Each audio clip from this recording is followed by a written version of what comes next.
What's going on, guys? Welcome back to another episode of the Persevere Performance Podcast. I'm your host, Coach G, and I'm excited about this episode because last time I made an episode, I talked about not relying on exercise as your main source of expenditure of calories, right? So meaning a lot of people go into it thinking, I'm going to eat less today, but it's okay because I'm going to work it off tomorrow during my workout. It does not work that way. And I got a lot of response on that post and a lot of questions. So I figured I'd create this video to explain and break down the 4 different factors that play a role into your total daily energy expenditure, meaning how many calories you burn for the day. So that way you guys can be a little bit more clear on what I meant by not relying on your exercise as your main source of energy expenditure or burning calories, right?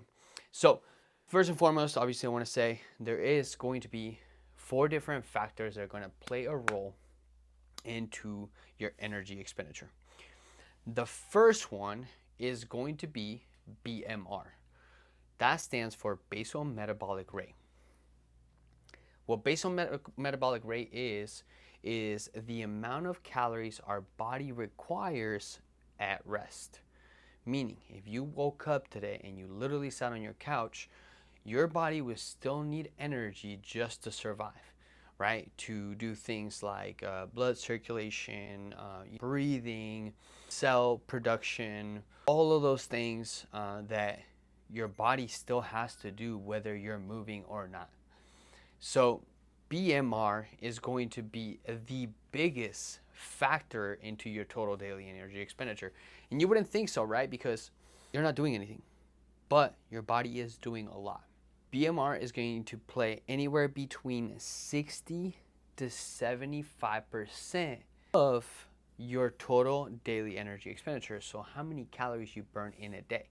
Think about that. 60 to 75% of it is going to come just from your body functioning, period. Now, there is some factors that affect your BMR, like age, height, weight, body composition, and obviously with all of those taken into consideration, everybody's BMR is going to be completely different. But one thing that I will say, and one big thing that you can do to impact your BMR, is the more muscle mass you have, the higher your BMR is going to be. So one thing you can directly do to impact that BMR, to heighten your BMR, is focus on building muscle. So with that being said, right, 60 to 75% of it comes from that. The second factor into the total daily energy expenditure is going to be NEAT, E-A-T, non-exercise activity thermogenesis. This is going to be anything you're doing that is not exercise. So all the movement you do, getting in and out of bed, walking to the fridge, sitting down, getting up, fidgeting, talking with your hands like I do all the time. And all of those things, obviously, they add up through your day, especially if you have somewhat of an active job or somewhat of an active lifestyle where you have kids and you're chasing them around all the time, or you have a job where you're UPS driver and you're lifting boxes and you're moving and you're doing all that. That is going to be all of those things are going to impact your NEAT. NEAT is going to play anywhere between 10 to 15% of your total daily energy expenditure. It's sometimes up to 20, right? Depending on the type of job you have. But think about that. 60 to 75 is going to BMR.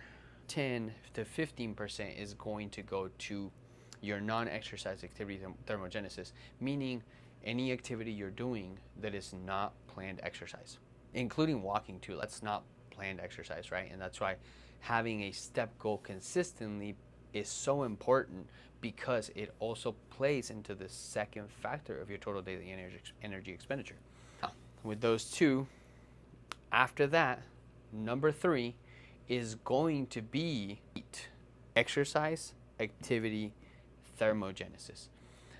That is going to be your planned exercise. You going to the gym, you lifting, you running, you doing all of these things, right? You guys are going to be blown away. Exercise activity thermogenesis is only going to play Anywhere between, and this is person to person depending on how hard you're pushing, right? So don't come at me with that in the comments. That is going to play anywhere between 5 to 15% of your total daily energy expenditure.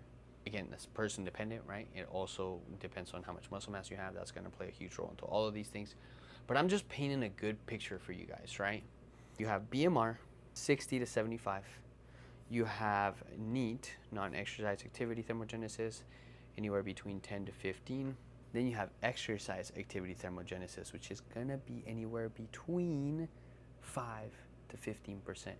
That's nothing, right?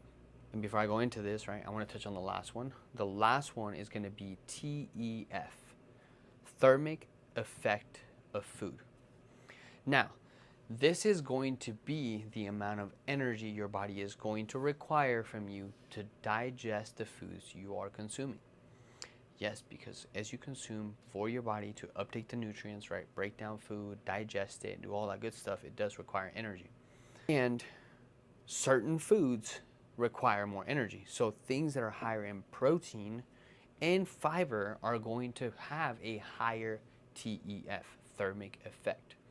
Right? And that's why it's so important, besides the other factors of healing muscle and recovery and all that stuff. That's why it's so important to keep a high protein diet, because the more protein you're consuming, the more calories your body's burning just from digesting those foods. Same with fiber. Fiber plays a huge role into that as well. Now, TEF is really only going to play anywhere between 5 to maybe 10%. Right? But more like in the 5 range, 7, somewhere around there. So it's not a huge thing, but it does, obviously it does compound. So the more protein you eat, the more calories you're going to be burning, the more energy you're going to be burning just digested.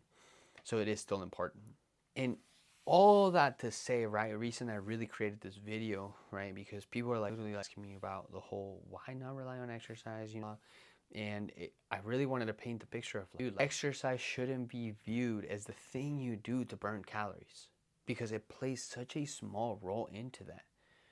It should be viewed as something that is making you healthier, stronger, faster, more capable, right? And again, as we just said, all of this, right? It's so important to understand that that exercise is only playing such a minuscule amount into the calories you're burning, your calorie output. So again, we just to kind of reframe back is BMR 60 to 75%. You have NEAT, non-exercise activity thermogenesis, anywhere 10 to 15. You have exercise activity thermogenesis, anywhere between 5 to 15, depending. And then TEF, which is going to play anywhere between 5 to 10. And this is all person dependent. But percentages, right? The exercise is not going to play a massive role into how much you're expanding total. And I think that's so important to understand, right? Because then once you really understand that, you can really start viewing exercise as something that you look forward to because of what it's making you capable to do, not just as this punishment because I ate bad or I overconsumed food. I am going to go murder myself on the treadmill, murder myself on the Stairmaster, murder myself on whatever, right, you usually murder yourself on. It doesn't work that way, right? You're better off if you do overeat. Just get right back on track. Just get right back to your plan, right? Don't starve yourself. Don't go freaking punish yourself. Just get right back on track. So, final takeaway, right, is there's a lot more that plays a role into your total daily energy output, energy expenditure, to say it properly, right, than just exercise, right? 4 different factors. And biggest thing you can do to increase those factors, to increase your total energy expenditure, is increase your muscle mass. Eat more protein. Do little things like going on walks, standing up. If you have a desk job, right, stand up for a little bit. That requires a little more energy than sitting. And overall, right, just making sure you are focused on building muscle, eating enough protein, and just moving more through your day. Not punishing yourself at the gym because you overate. So anyways, I hope this video was helpful, guys. I hope it cleared some things up. And let me know down in the comments if you guys have any more questions about this. And make sure you guys hit that subscribe button, like this, share it with anybody who you think would definitely benefit from this information. And until next time, don't forget out there and become 1% better every single day. Peace.